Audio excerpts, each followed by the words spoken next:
Subestimar o conteúdo de um arquétipo pode te impedir de entender o contexto da energia que envolve um objeto ou forma. Nós fizemos um vídeo sobre o busto de Nefertiti e falamos um pouco sobre a disputa das nações sobre alguns objetos arquetípicos. Hoje eu quero falar como subestimar estes objetos podem não fazer você não entender o contexto e a potência de um arquétipo. É comum a gente saber que alguns místicos, principalmente da maçonaria, de algumas ordens, eles lutam para ter objetos. Alguns objetos são impregnados de energia e passam a ser disputados porque, arquetipicamente, além da potencialidade de sua forma, como o busto de Nefertiti, que conseguiu passar o que seria, a face de Nefertiti. E veja só, há quem diga que ainda este busto seja apenas um esboço,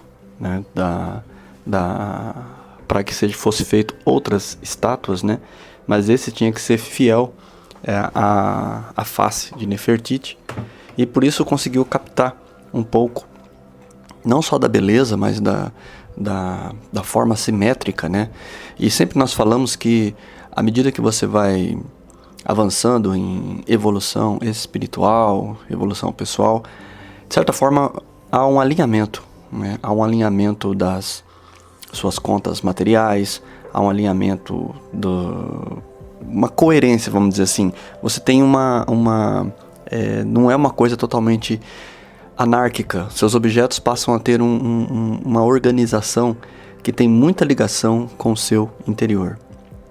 Mas esses objetos, por incrível que pareça, eles têm passado de poucas mãos, séculos e séculos. Alguns desses objetos são impedidos de ter contato com o público. Não é o caso do busto de Nefertiti.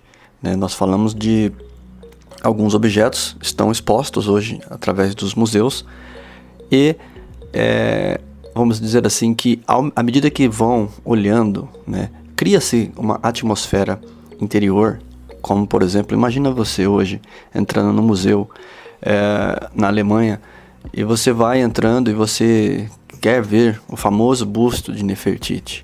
Então dentro no seu interior já gera toda uma condensação de ansiedade, de estímulos, de excitação, que isso já muda seu padrão vibratório.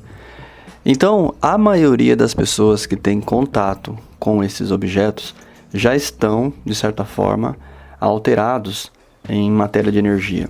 Então, o que acontece nesses ambientes é que ele vai acumulando um contexto de energia e o próprio objeto é o centro das atenções, é claro, E é o ponto, é o núcleo. Então, quando nós vamos, de certa forma, doamos parte da energia ao objeto e também, de certa forma, o objeto passa essa energia para nós. Então, se nós analisarmos alguns objetos, vamos dizer assim, objetos familiares que passou de geração após geração, você já percebeu que a geração de hoje em dia, eles não dão muito valor a isso, Eles simplesmente ignoram, dão, esses objetos e não tornam sagrado vamos dizer assim, toda a potencialidade que os antepassados colocaram naquilo.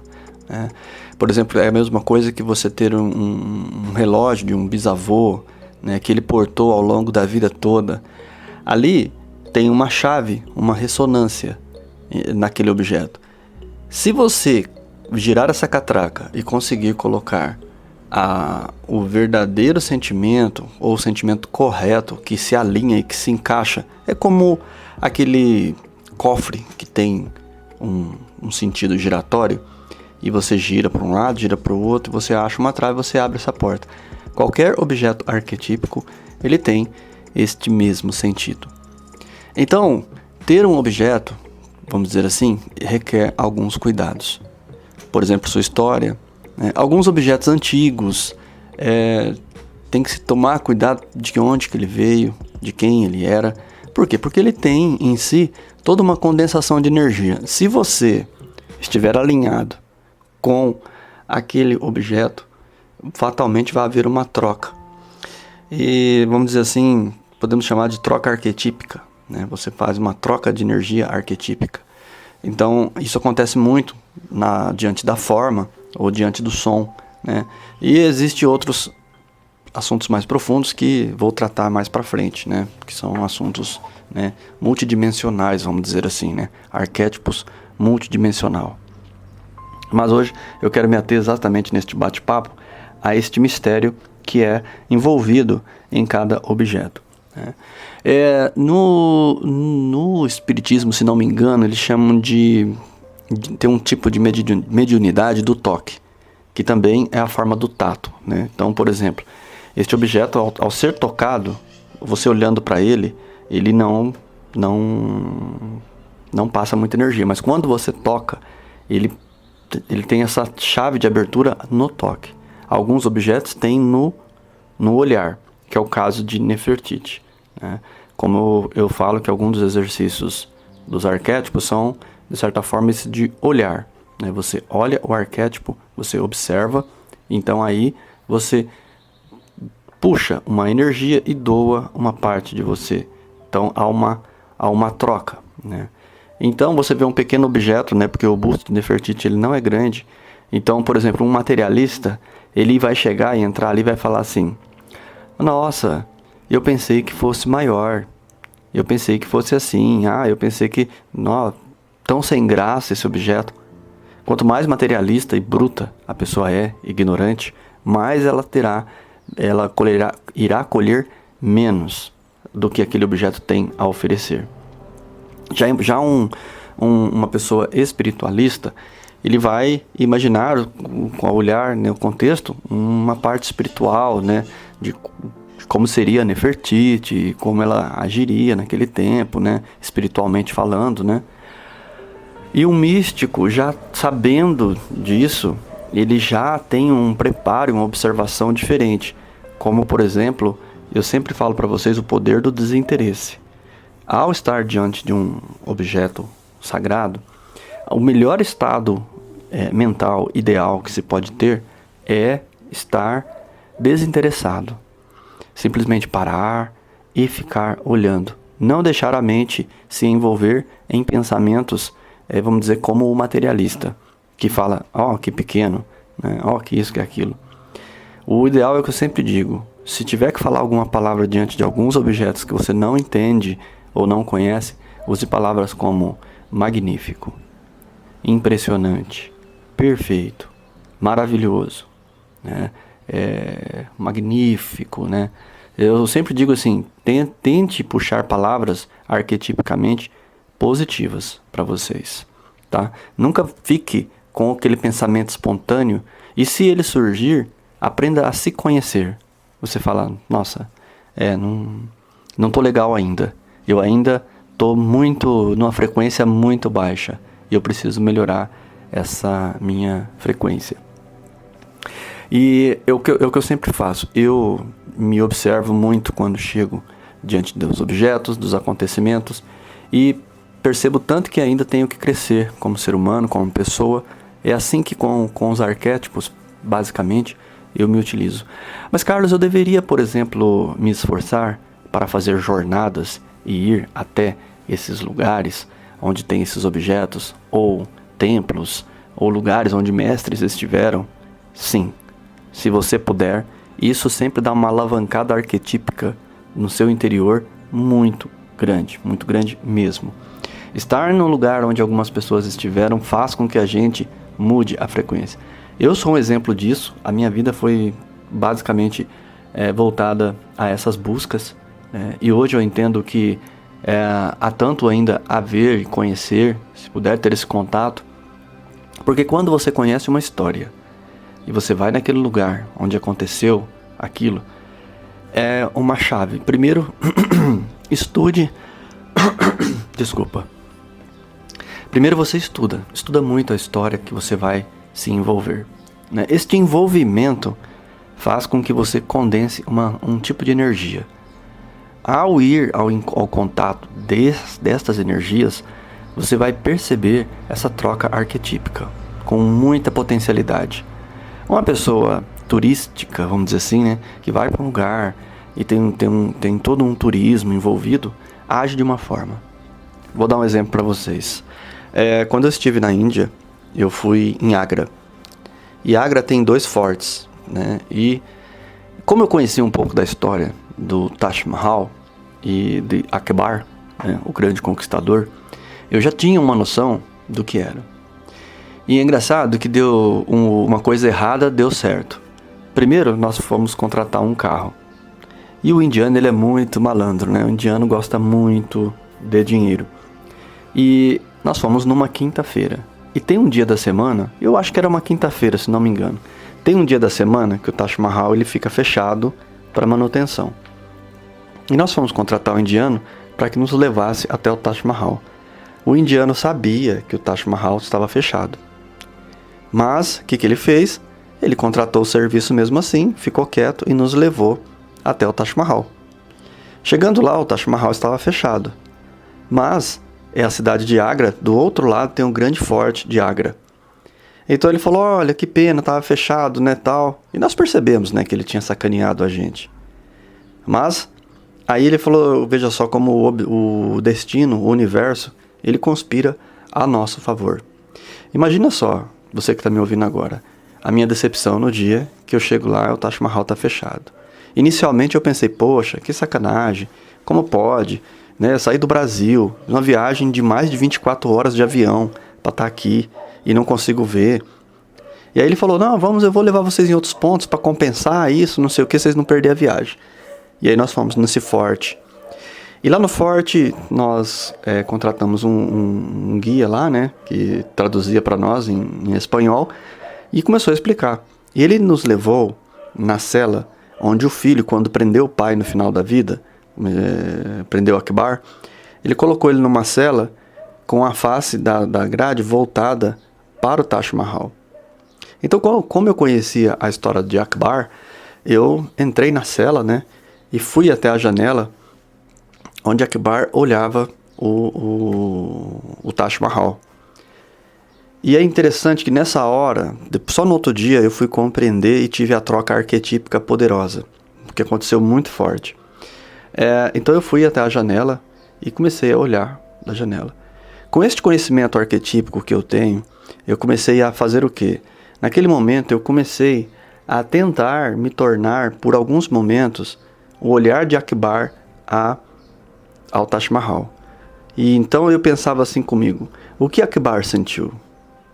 O que passava pela cabeça de Akbar?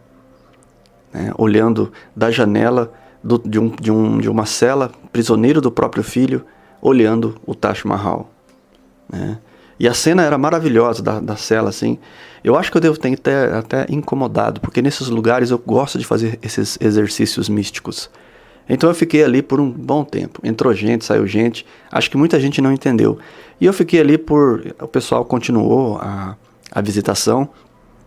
E eu fiquei ali por alguns minutos olhando. E tentando, naquele momento, incorporar o que Akbar, o grande conquistador, sentia ao olhar aquela janela. Meu amigo, minha amiga, que está me acompanhando até agora. Você tem noção, quando você invoca uma potencialidade desta forma, no lugar que ela estava, tentando captar a mesma energia, você começa a fazer um download, né? Você começa a puxar um tipo de conhecimento místico que você não tem condições de entender. Por isso que às vezes certas coisas não dá para se criar uma teoria, não dá para se criar um texto, palavras explicando alguma coisa, não dá, não tem condição. O ideal é que você faça igual, você vai administrando a energia intuitiva que vai chegando. Porque é isso que vai mudar a sua vida inteira. Vai fazer você ser totalmente diferente das outras pessoas. É isso que é o cerne das coisas que eu quero tanto passar para vocês aqui no canal. Que às vezes não tenho condição de falar, né? Porque muita gente não tem condição de entender. Então, voltamos, né, para a cidade que nós estávamos hospedados. E, claro, era 1h30 de carro da onde a gente estava até Agra. Depois foi 1h30 para voltar. Deu quase 3 horas. Chegamos extremamente cansados. E então, havia um mestre com a gente no nosso grupo, e ele falou, e aí, como foi? Conheceram? Aí eu falei, olha, infelizmente decepção.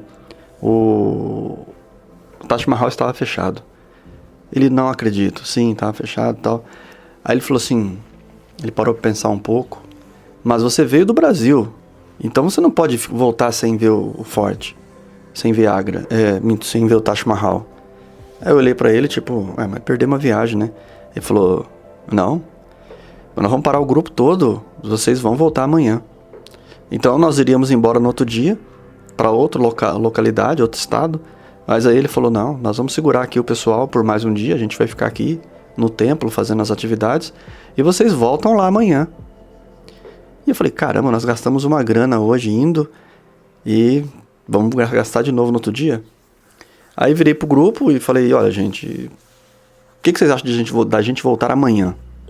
Ele falou, o pessoal, não, tá legal, topo, todo mundo topa. Beleza.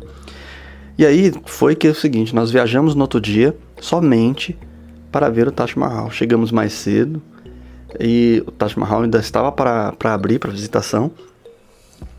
E aí nós conseguimos até uma coisa inédita para muita gente, que foi um guia nos levou numa favela do lado lá, né? Um conjunto de casas, né, bem pobres que tem em volta do Taj Mahal, que geralmente são pessoas que trabalham no Taj Mahal, moram ali.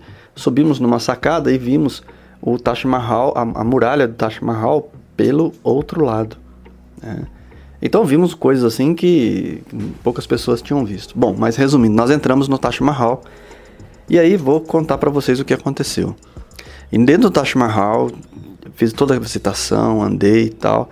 E aí, num dado momento, eu me sentei num canto lá para fazer o exercício místico.